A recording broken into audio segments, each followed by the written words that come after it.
여러분 안녕하세요. 박영주 변호사입니다. 오늘은 여러분들에게 저의 300시간 공부법을 알려드리려고 합니다. 제가 한 달에 300시간을 공부했기 때문에 300시간 공부법이라고 이름을 붙였어요. 그런데 제가 여기에서 말씀드리고자 하는 건 여러분들이 300시간을 공부해야 된다라는 뜻으로 말씀드리는 건 아닙니다. 누구나 체력이 다르고 공부할 수 있는 양이 다르기 때문에 저보다 체력이 좋으신 분들은 300시간 이상을 공부하실 것이고, 저보다 체력이 안 되시는 분들이 저를 따라서 300시간을 공부하려고 하다가 탈이 나서 오히려 수험 생활에 방해가 되실 수도 있어요. 300이라는 시간에 집중하시기보다는 이것이 저의 한 달의 공부 계획이었기 때문에 어떻게 300시간을 버틸 수 있었는지 그 계획을 세우는 법을 여러분들에게 알려드리려고 하는 거거든요. 여러분들이 공부하다 힘들 때 버티는 방법을 저의 공부 계획법을 보시고 한번 도움을 얻어보셨으면 좋겠습니다. 한 달의 공부의 양은 300시간으로 정했고요. 하루의 공부 시간은 10시간으로 정했습니다. 그러면 한 달을 30일 기준으로 봤을 때 하루에 10시간씩 한 번도 쉬지 않고 공부를 해야 한 달에 300시간이라는 시간이 나와요. 그러면 변호사님은 한 번도 쉬지 않고 매일매일 하루에 10시간씩 공부해서 300시간을 공부한 건가요? 이렇게 단순하게 생각하실 수도 있지만 그거는 아니었습니다. 저도 쉴 때는 쉬었고요. 다만 목표를 세운 시간을 최대치와 최선치로 나누어서 계획을 세웠기 때문에 계획이 이렇게 나왔던 건데요. 300이라는 시간은 제가 한 달 내에 반드시 달성하고자 하는 최대치의 시간을 설정을 한 거였고요. 하루에 10시간이라는 시간은 제가 최소한으로 할 수 있는 최소한의 시간을 정해둔 것이었습니다. 매일매일 내가 몇 시간을 공부를 했는지 체크를 해야 되는데 내가 이 시간을 공부하겠다라고 최대치의 스케줄을 잡아두면요. 나는 매일매일 좌절감을 맛봐야 되기 때문에 결국에는 좌절감과 패배감이 반복되면서 너무 많은 슬럼프가 오게 된다고 생각을 했어요. 그래서 하루하루의 스케줄은 적어도 내가 할 수 있는 현실적인 범위 안에서 계획을 세워두자라고 생각을 해서 하루의 공부 시간은 10시간으로 잡아뒀죠. 그렇지만 한 달에는 최대한으로 내가 할 수 있는 내가 목표하는 시간을 설정해서 300시간은 반드시 채우겠다라는 그런 생각으로 공부를 했습니다. 조금 더 구체적으로 말씀을 드리자면 저는 항상 공부한 시간을 기록을 해뒀는데요. 스탑워치로 재가면서 공부를 했고요. 아침에 공부 시간, 오후 공부 시간, 저녁 공부 시간을 나눠서 매일 3번씩 공부한 거를 시간을 달력에 써놨어요. 그리고 하루 동안 공부를 얼마나 했는지 총 3개 합도 항상 기록을 해뒀습니다. 그래서 10시간을 넘었을 경우에는 오늘 목표 달성했어, 잘했어 라고 칭찬을 하는 거죠. 그리고 10시간을 넘어서 공부를 하는 거는 내가 보너스로 공부를 하는 거라고 생각을 해서 10시간을 넘어서는 것은 다시 별도로 기록을 해두는 식으로 공부를 했던 거예요. 주말에는 하루에 5시간만 채우자고 생각을 했어요. 그래서 토요일의 목표 시간은 5시간, 일요일 목표 시간도 5시간으로 세워뒀고요. 이것을 넘어서는 시간을 공부를 했으면 역시 별도로 기재를 해뒀습니다. 그러면 제가 최소한으로 잡은 공부 시간은 240시간이에요. 주말에 5시간씩, 평일에 하루에 10시간씩. 그러면 60시간이 비잖아요?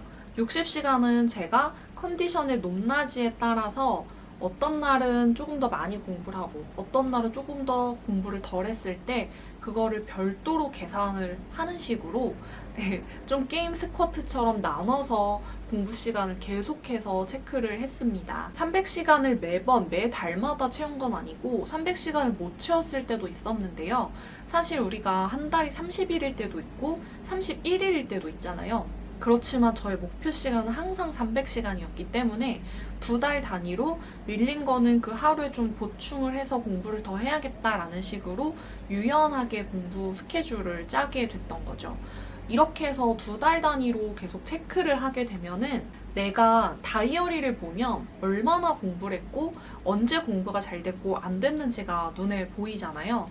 그러면 저번 달에는 공부를 많이 못했으니까 반성의 시간을 갖고 이번 달에는 저번 달보다는 하루에 1시간씩 공부를 더 해야겠다라고 생각을 한다든지 30분이라도 좀 더 많이 공부를 해서 메꿔야겠다라는 그런 생각이 들어서 사실 우리가 공부 스케줄을 너무나도 무리하게 빡빡하게 잡으면 어느 순간 나도 모르게 보고 싶지 않고 포기하게 되고 그냥 처음부터 다시 시작해야겠다 이렇게 생각을 하게 될 때가 있잖아요.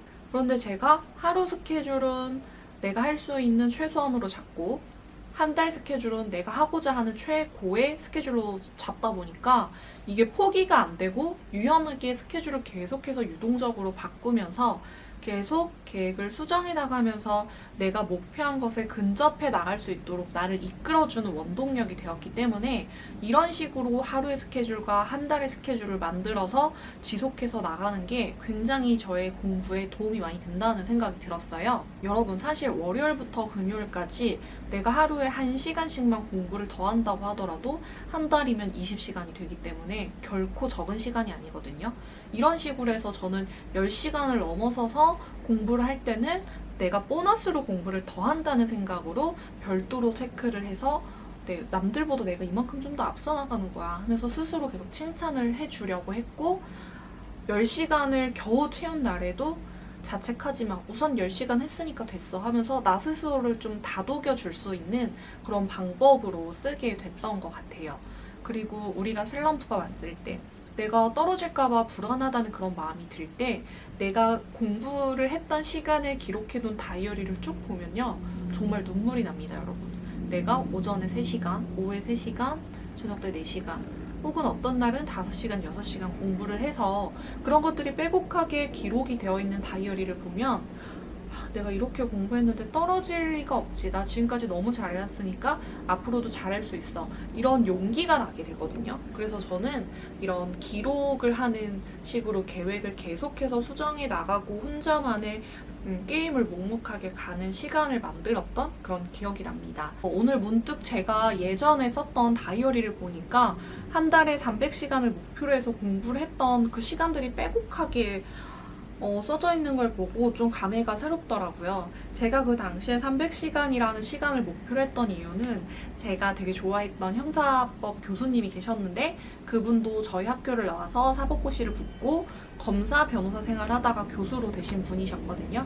근데 그 교수님께서 본인이 사법시험 공부를 할 때 항상 한 달에 300시간을 공부를 했었다라는 이야기를 해주셔서 제가 그 이야기를 듣고 나도 한 달에 300시간 무조건 공부할 거야 라고 생각을 하고 목표로 세웠던 그런 경험이 있습니다. 여러분들도 여러분들이 할 수 있는 최대치도 있겠지만 하루하루의 스케줄은 최소한으로 잡아서 너무 나를 다그치지 말되 다만 내가 목표한 것도 잊지 않을 수 있도록 좀 계획을 최소한과 최대한으로 나눠서 계획을 세우면 여러분들이 공부를 하는데 좀 더 버티고 앉아있을 수 있도록 하는데 도움이 되지 않을까 싶어서 오늘 저의 이런 이야기를 간단하게 소개를 하게 되었습니다.